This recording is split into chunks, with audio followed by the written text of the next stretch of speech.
ಹೆಬ್ಬಳಲು Shri Chakramata YouTube channel ವೀಕ್ಷಕರಿಗೆ ನನ್ನ ಹೃತ್ಪೂರ್ವಕ ನಮಸ್ಕಾರಗಳು. ಸುಭಾಷಿತ: ಹಣ ಮನುಷ್ಯನನ್ನು ಬದಲಿಸುವುದಲ್ಲ, ಅವನ ನಿಜ ಸ್ವರೂಪವನ್ನು ಹೊರಗೆ ಹಾಕುತ್ತದೆ.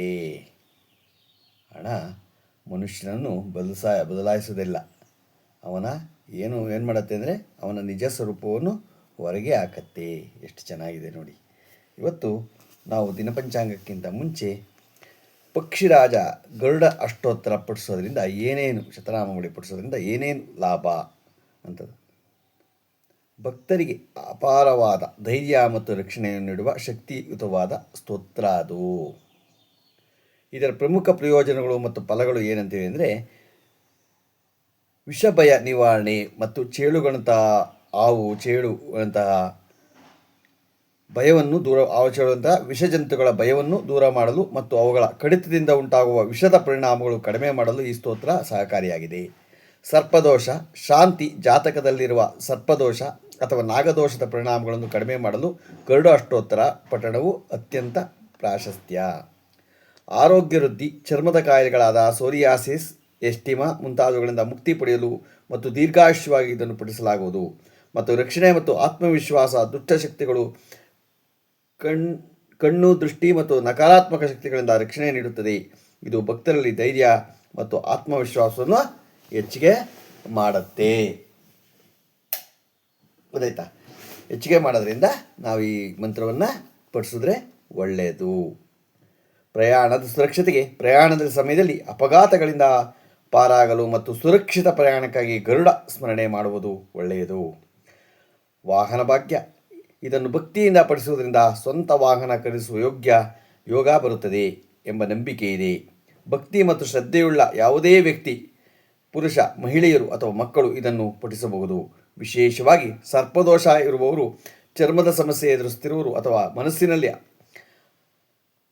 ಭಯ ಇರುವವರು ಇದನ್ನು ನಿತ್ಯ ಪಠಿಸುವುದು ಉತ್ತಮ. ಪಠಿಸುವ ಸಮಯ, ಇದನ್ನು ಸಾಮಾನ್ಯವಾಗಿ ಮುಂಜಾನೆ ಪಠಿಸುವುದು ಅತ್ಯಂತ ಶುಭದಾಯಕ. ರಾಹುಕಾಲದ ಸಮಯದಲ್ಲಿ ಅಥವಾ ಪ್ರಯಾಣಕ್ಕೆ ಮುನ್ನ ಕೂಡ ಪಠಿಸಬಹುದು. ಯಾಕೆ ಪಠಿಸಬಹುದು? ಮುಂಜಾನೆ ಸ್ನಾನ ಮುಗಿಸಿ ಶುಭ್ರವಾದ ಬಟ್ಟೆ ಧರಿಸಿ ಪೂಜೆಗೆ ಕುಳಿತುಕೊಳ್ಳಿ. ಪೂರ್ವ ಅಥವಾ ಉತ್ತರ ದಿಕ್ಕಿಗೆ ಮುಖ ಮಾಡಿ ಕುಳಿತುಕೊಳ್ಳುವುದು ಶ್ರೇಷ್ಠ. ದೀಪಾರಾಧನೆಗೆ ಗರುಡನ ಫೋಟೋ ಅಥವಾ ವಿಷ್ಣುವಿನ ವಿಗ್ರಹದ ಮುಂದೆ ತುಪ್ಪದ ದೀಪ ಹಚ್ಚಿ.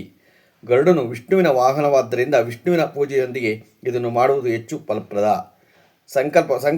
ಮನಸ್ಸಿನಲ್ಲಿ ನಿಮ್ಮ ಇಷ್ಟಾರ್ಥ ಅಥವಾ ಸಮಸ್ಯೆ ನಿವಾರಣೆಗೆ ಪ್ರಾರ್ಥಿಸಿ ಪಠಣ ಆರಂಭಿಸಿ. ಅಷ್ಟೋತ್ತರ ಮುಗಿದ ನಂತರ ಹಳದಿ ಬಣ್ಣದ ಹೂವು ಅಥವಾ ಅಕ್ಷತೆಯನ್ನು ಸಮರ್ಪಿಸಿ. ಪ್ರತಿ ಶನಿವಾರ ಅಥವಾ ಪಂಚಮಿ ತಿಥಿಯೊಂದು ಗರುಡ ಅಷ್ಟೋತ್ತರ ಪಠಿಸುವುದು ಸರ್ಪದೋಷ ನಿವಾರಣೆಗೆ ಅತಿ ವೇಗವಾಗಿ ಫಲ ನೀಡುತ್ತೆ. ಚರ್ಮರೋಗಗಳ ನಿವಾರಣೆಗೆ ಗರುಡ ಅಷ್ಟೋತ್ತರ ಮತ್ತು ಗರುಡ ಮಂತ್ರಗಳನ್ನು ಪಠಿಸುವುದು ಆಧ್ಯಾತ್ಮಿಕ ಬಹಳ ಶಕ್ತಿಶಾಲಿಯಿಂದ ನಂಬಲಾಗಿದೆ. ಗರುಡನನ್ನು ವಿಷವನ್ನು ನಾಶಪಡಿಸುವವನು ಎಂದು ಕರೆಯಲಾಗುವುದು. ಕಾರಣ ರಕ್ತದ ಅಶುದ್ಧತೆ ಅಥವಾ ಅಲರ್ಜಿಯಿಂದ ಬರುವ ಚರ್ಮದ ಸಮಸ್ಯೆಗೆ ಇದು ರಾಮಬಾಣ ಎನ್ನಲಾಗುತ್ತದೆ. ಚರ್ಮರೋಗ ನಿವಾರಣೆಗೆ ನೀವು ಅನುಸರಿಸಬೇಕಾದ ಕ್ರಮಗಳು ಏನೆಂದು ಅಂದರೆ, ದೀರ್ಘಕಾಲದ ಕಾಯಿಲೆಗಳು, ಸೋರಿಯಾಸಿಸ್, ಎಕ್ಸಿಮಾ, ಲೂಪಸ್ ಮತ್ತು ಶಿಲೀಂಧ್ರಗಳ ಸೋಂಕಿನ ನಿವಾರಣೆಗೆ ಗರುಡ ಮಂತ್ರವನ್ನು ಪಠಿಸುವುದು ಸೂಕ್ತ. ರಕ್ತ ಶುದ್ಧೀಕರಣ, ಆಧ್ಯಾತ್ಮಿಕ ನಂಬಿಕೆಯಿಂದ ಗರುಡಾರಾಧನೆಯನ್ನು ರಕ್ತದಲ್ಲಿ ದೋಷಗಳನ್ನು ನಿವಾರಿಸಿ ಚರ್ಮಕ್ಕೆ ಕಾಂತಿ ನೀಡುತ್ತದೆ. ನಾಗದೋಷ ಶಾಂತಿ, ಅನೇಕ ಬಾರಿ ಚರ್ಮದ ಸಮಸ್ಯೆಗಳಲ್ಲಿ ನಾಗದೋಷ ಅಥವಾ ಸರ್ಪದೋಷದಿಂದ ಬರುತ್ತವೆ ಎಂದು ಜ್ಯೋತಿಷ್ಯ ಶಾಸ್ತ್ರ ಹೇಳುತ್ತದೆ. ಗರುಡನು ಸರ್ಪಗಳ ವೈರಿ ಇತ್ಯಾದ್ದರಿಂದ ಈ ದೋಷದ ಪ್ರಭಾವವನ್ನು ತಗ್ಗಿಸುತ್ತಾನೆ. ಗರುಡ ಗಾಯತ್ರಿ ಮಂತ್ರ: ಓಂ ತತ್ಪುರುಷಾಯ ವಿದ್ಮಹೇ ಸುವರ್ಣಪಕ್ಷಾಯ ಧೀಮಹಿ ತನ್ನೋ ಗರುಡ ಪ್ರಚೋದಯಾತ್. ಈ ಮಂತ್ರವನ್ನು ದಿನಕ್ಕೆ 108 ಬಾರಿ ಪಠಿಸುವುದು ಉತ್ತಮ ಆರೋಗ್ಯಕ್ಕೆ ಸಹಕಾರಿ. ಗೊತ್ತಾಯ್ತಾ? ಓಂ ತತ್ಪುರುಷಾಯ ವಿದ್ಮಹೇ ಸುವರ್ಣಪಕ್ಷಾಯ ಧೀಮಹಿ ತನ್ನೋ ಗರುಡ ಪ್ರಚೋದಯಾತ್ ಅಂತ 108 ಬಾರಿ ಪಠಿಸಿ ಒಳ್ಳೆಯದಾಗತ್ತೆ. ಗರುಡ ಪಂಚಾಕ್ಷರಿ ಮಂತ್ರ, ಇದು ಎಲ್ಲ ರೀತಿಯ ರೋಗಗಳ ವಿರುದ್ಧ ಹೋರಾಡುವ ಶಕ್ತಿ ಹೊಂದಿದೆ ಎಂದು ಹೇಳಲಾಗಿದೆ. ಸಮಯ: ಮುಂಜಾನೆ ಸೂರ್ಯೋದಯದ ಸಮಯದಲ್ಲಿ ಪಠಿಸುವುದು ಹೆಚ್ಚು ಫಲಪ್ರದ. ಪೂರ್ವ ದಿಕ್ಕಿಗೆ ಮುಖ ಮಾಡಿ ಕುಳಿತುಕೊಳ್ಳಿ. ಚರ್ಮದ ಸಮಸ್ಯೆ ಇರುವವರು ವಿಶೇಷವಾಗಿ ಗರುಡ ಪಂಚಮಿ ಅಥವಾ ಯಾವುದೇ ಪಕ್ಷದ ಪಂಚಮಿ ತಿಥಿಯೊಂದು ಪೂಜೆ ಆರಿಸುವುದು ಶ್ರೇಷ್ಠ. ಪಠಣ ಸಮಯದಲ್ಲಿ ಪಾಲಿಸಬೇಕಾದ ನಿಯಮ ಅಂದರೆ, ಚರ್ಮದ ಆರೋಗ್ಯವು ನಾವು ಸೇವಿಸುವ ಆಹಾರ ವೇಳೆ ನೇರವಾಗಿ ಅವಲಂಬಿತವಾಗಿರುತ್ತದೆ. ಆಧ್ಯಾತ್ಮಿಕ ಪಠಣವು ಫಲ ಸಿಗಬೇಕಾದರೆ ಈ ಕೆಳಗಿನ ಸಾತ್ವಿಕ ಆಹಾರ ಪಠಣದ ಅವಧಿಯಲ್ಲಿ ಕನಿಷ್ಠ 21 ಅಥವಾ 41 ನಿಮಿಷಗಳು ಕೇವಲ ಸಾತ್ವಿಕ ಆಹಾರ ಸೇವಿಸಿ. ಅತಿಯಾದ ಖಾರ, ಮಸಾಲೆ ಮತ್ತು ಹುಳಿ ಪದಾರ್ಥಗಳು ತ್ಯಜಿಸಿ. ಚರ್ಮದ ಸಮಸ್ಯೆ ಇರುವವರು ಪ್ರತಿನಿತ್ಯ ಮಡಿಯಾದ ಒಗೆದ ಸುಗಂಧರಹಿತ ಬಟ್ಟೆಗಳನ್ನು ಧರಿಸಬೇಕು. ಉಪ್ಪು ಕಡಿಮೆ ಮಾಡಿ. ಚರ್ಮದ ತುರಿಕೆ ಅಥವಾ ಅಲರ್ಜಿ ಹೆಚ್ಚಾಗದಂತೆ ನೋಡಿಕೊಳ್ಳಲು ಉಪ್ಪಿನ ಅಂಶವನ್ನು ಕಮ್ಮಿ ಮಾಡುವುದು ಆಯುರ್ವೇದದ ಪ್ರಕಾರ ಒಳ್ಳೆಯದು. ಧೂಮಪಾನ ಅಥವಾ ಮದ್ಯಪಾನ ದೂರವಿರಿ, ಏಕೆಂದರೆ ಇಲ್ಲಿ ರಕ್ತವನ್ನು ಅಶುದ್ಧಗೊಳಿಸಿ ಚರ್ಮದ ಕಾಯಿಲೆಯನ್ನು ಉಲ್ಬಣಿಸಿಕೊಳ್ಳುತ್ತದೆ. ಬೇಗ ಗೊತ್ತಾಯ್ತಾ? ಸಾಧ್ಯವಾದ ಪ್ರತಿದಿನ ಖಾಲಿ ಹೊಟ್ಟೆಯಲ್ಲಿ 2-3 ಬೇವು ಅಥವಾ ತುಳಸಿ ಎಲೆಗಳನ್ನು ಸೇವಿಸುವುದು ಗರುಡಾರಾಧನೆಯಲ್ಲಿ ಶ್ರೇಷ್ಠ ಫಲ ನೀಡುತ್ತದೆ.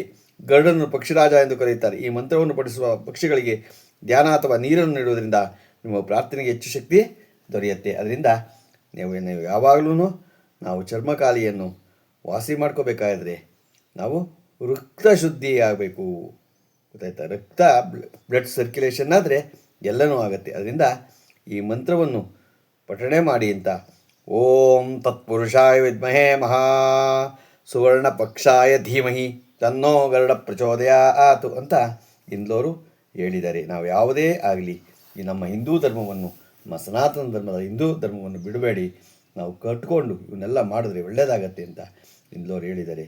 ನಾವು ಇವತ್ತು ದಿನಪಂಚಾಂಗವನ್ನು ತಿಳ್ಕೊಂಡು ದಿನಾಂಕ 14/3/2026 ಶನಿವಾರ, ಶ್ರೀ ವಿಶ್ವಾವಸುನಾಮ ಸಂವತ್ಸರ, ಉತ್ತರಾಯಣ, ಶಿಶಿರ ಋತು, ಪಾಲ್ಗುಣ ಮಾಸ, ಕೃಷ್ಣಪಕ್ಷ, ತಿಥಿ ಏಕಾದಶಿ, ದಿನಪೂರ್ತಿ, ನಕ್ಷತ್ರ ಉತ್ತರಾಷಾಢ, ರಾತ್ರಿ 2:46, ಮಳೆ ಪೂರ್ವಭಾದ್ರ 4ನೇ ಪಾದ, ರಾಹುಕಾಲ 9:32 11:02, ಗುಳಿಕ ಕಾಲ 6:31 8:02, ಯಮಗಂಡ ಕಾಲ 2:03 3:33. ಇವತ್ತು ಯಾರು ಹುಟ್ಟುಹಬ್ಬ ಆಚರಣೆ ಮಾಡ್ಕೊತಿದ್ರು, ನಮ್ಮ ಮದುವೆಯಾದ ದಂಪತಿಗಳು ವಾರ್ಷಿಕೋತ್ಸವ ಆಚರಣೆ ಮಾಡ್ಕೊತಿರೋರಿಗೆ ನಮ್ಮ ಹೆಬ್ಬಳದೂರು ಶ್ರೀ ಚಕ್ರಮಾತಾ ಯೂಟ್ಯೂಬ್ ಚಾನಲ್ ಕಡೆ ಶುಭ ಕಾಮನೆಗಳನ್ನು ತಿಳಿಸ್ತೀವಿ. ದೇವರು ಅವರಿಗೆ ಆಯಸ್ಸು, ಆರೋಗ್ಯ, ಐಶ್ವರ್ಯ ಎಲ್ಲ ಕೊಟ್ಟು ಕಾಪಾಡಲಿ ಅಂತ ಕೇಳ್ಕೊತೀನಿ. ನಮ್ಮ ಹೆಬ್ಬಳದೂರು ಶ್ರೀ ಚಕ್ರಮಾತಾ ಯೂಟ್ಯೂಬ್ ಚಾನಲ್ ಯಾರು ಸಬ್ಸ್ಕ್ರೈಬ್ ಆಗಲು ದಯಮಾಡಿ ಸಬ್ಸ್ಕ್ರೈಬ್ ಆಗಿ ಲೈಕ್ ಕೊಡಿ. ಇದು ನಿಮ್ಮದೇ ಚಾನಲ್ ಆಗಿದ್ದರಿಂದ ನಮ್ಮ ಲಿಂಕನ್ನು ಬೇರೆ ಗ್ರೂಪ್ಗೆ ಫಾರ್ವರ್ಡ್ ಮಾಡಿ. ನಮಸ್ಕಾರಗಳು.